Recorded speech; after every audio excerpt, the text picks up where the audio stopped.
So I just watched the Andy Murray meltdown after his match in Washington D.C. And I got to say, as a coach, it was pretty stunning to watch, pretty hard to watch, and I really feel for Andy. And I just wanted to come on and talk a little bit about it. Let me know if you saw it. I was actually doing a live broadcast last night, and somebody asked me, well, what do you think of the Andy Murray situation? And I thought it was just like, how do you think he's playing coming back? I didn't know. And so this morning I was kind of curious, and I went online and I just looked at Andy Murray news, and then I see this video of Andy Murray just absolutely having a breakdown after his last match. If you haven't seen it, I don't know how this is gonna come through on a live broadcast. I'm gonna share my screen with you and just show it, and we'll just talk about it a little bit. It is tough to watch. So here we go. We're sharing the entire screen, and I'm gonna blow this up. Again, we're on a live broadcast, so this might not come through clearly, but I'm just gonna play it. Here's his last point. You can see the scores there. He won 7-6 in the third set at 3 a.m. in the morning. And if you don't know, Andy has had a really tough comeback. He's been trying to come back for over a year now. And you can see he's trying to smile. He's trying to kind of control his emotions. And then he just loses it right here. Hopefully you guys can see this. He just loses it. You can see him start to tear up, and then when he goes to his seat, he just puts his head in his towel and sobs. I mean, you could hear him like it was tough to watch, and they kept the camera on him for about 3 minutes like this, and I'm going to stop it now. And you can only imagine what the poor guy is going through. He has been big fan of yours. Thank you. Which match? This was his last quarterfinal match. This is his last quarterfinal match, and he won the match, and then he actually had to retire for the next match. He knew there was no way he could go for the next match. He had to play the next day. He actually said he was exhausted, and he has pulled out of Toronto as well. So, who knows what this means for Andy Murray's future. He's trying to play it off as it's still precautionary, that he's played so much tennis and he's exhausted. He just needs a rest, and he's trying to control his comeback. But coming back from a hip injury like he's had, and trying to go at it as long as he's done, you just don't know what the future is going to be, especially when he's got to win another major. He's got to be playing 3 out of 5 set matches, and he's got to be able to do that 7 times in a couple weeks. And as I'm watching the video as a coach, I'm just thinking, wow, I just admire him so much, because you can tell that those tears are from a guy who has put every possible effort into making a comeback for a year plus. You can tell that a guy who fights that hard and wins 7-6 in the third, and then after he wins, he just breaks down and cries, because he knows he has nothing left to give the rest of the week, and that he's going to have to pull out, and that he's worried for his future, and he's probably thinking about everything that he has put into his comeback over the last year. It like literally gives me chills, because I know from watching that video and just knowing, being an elite athlete like Andy Murray, the guy has put every possible effort into this comeback, and his future is so uncertain. He walks with a limp. His hip is still not healed. Yeah, he walks with a limp. And so this is what a real fighter and a champion is about. Whether Andy Murray makes a full recovery, it's still a big inspiration because him losing it on the court shows what it takes to do something great. Whether he accomplishes something great, it's beside the point. His tears said it all. His tears told us that he is trying his very, very best. And his very, very best is something that, if I'm going to be 100% honest, something that I can't comprehend. I cannot comprehend how hard this guy must be working to come back. It's something that I'm pretty sure most everybody on this broadcast can't comprehend what he has put in to just try and get back to the point that he's at. And he's obviously still so far away, and that must just break his heart. I'm actually tearing up just thinking about it because I just respect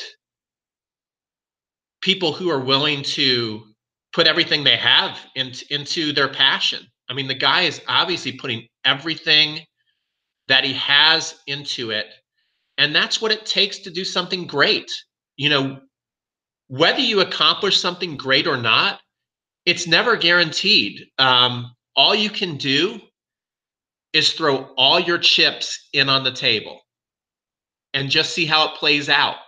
All you can do is put 110% in and day out, and there's no guarantee just because you did it that it will work. But you certainly will never get the results unless you try. And I respect the hell out of Andy Murray for trying. And I really hope after watching that video that he can get rewarded, that he can go deep in a major and feel that all the work he put in was worth it. And I hope that Andy Murray maybe just takes a look at Novak Djokovic, who people were writing him off a couple months ago, and Novak Djokovic was struggling to win matches on the tour. People were saying he was done. I'm sure Novak must have questioned his self many times, but like a champion, like Andy Murray, Novak, I'm sure, left no stone unturned, worked his ass off, and now he's a Wimbledon champion again. And this is what I want you guys to get out of today's video is it doesn't matter what I think of Andy Murray. It doesn't matter what you think of Andy Murray. It only matters what Andy Murray thinks of himself and what he's capable of and how long he's willing to put in the effort. And even that will not guarantee his success. But, the great champions, never count them out. So just because Andy Murray lost it a couple days ago on the court and was crying and is definitely not playing Toronto, and who knows if he'll play the US Open, don't count him out because you cannot count out the heart of a champion. And Andy Murray, after he won, showed me what it's like to have the heart of a champion, that you care so deeply about your crusade that you are out there weeping like a child. And I'm not saying this as a put down at all. I'm saying it as I respect it. Just blown away by what I saw from Andy Murray. And the more we can take the lessons of Andy Murray, of a Novak Djokovic, of a Rafael Nadal. Remember, Rafael Nadal, until he's made this amazing comeback, he did not win a professional tournament on tour for over 2 years, I think. And so, it doesn't matter what people have to say about you. People can write all the articles they want. I mean, they're not writing articles about us, but it doesn't matter what your club members think. Let's say you're playing number 5 and you want to play number 1 on your team, and maybe you hear some people chattering about you that you'll never, make it to the top of the lineup, or you're a liability on the team. It really doesn't matter what people have to say about you, whether you're going to be successful or not. It just, the only thing that matters is how you react to adversity. is how much are you willing to put on the line each and every day to get better at your craft, knowing that there's no guarantee, knowing that setbacks can happen, that just because you put in the hard work, you're not necessarily going to be rewarded for that hard work.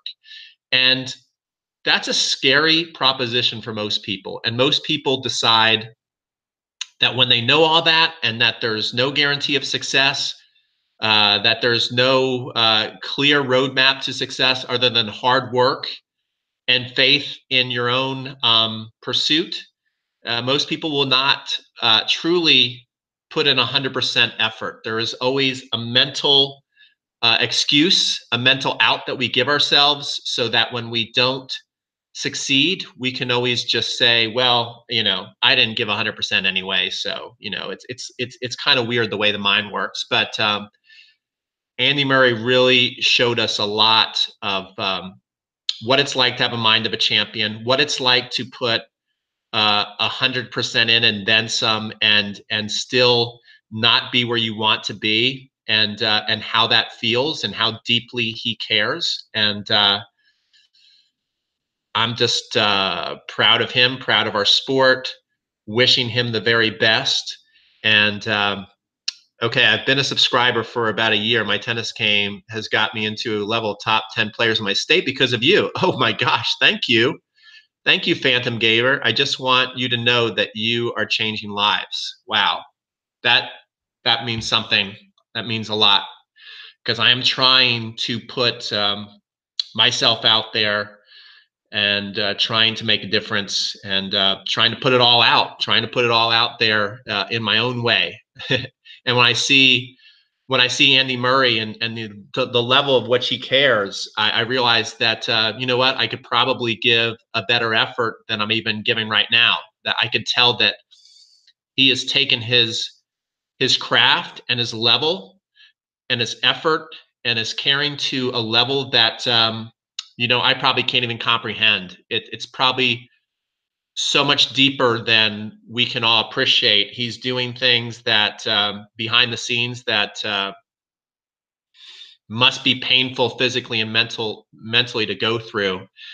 And we're seeing it in front of our eyes, what it's like when you get setbacks. And I just want the best for Andy.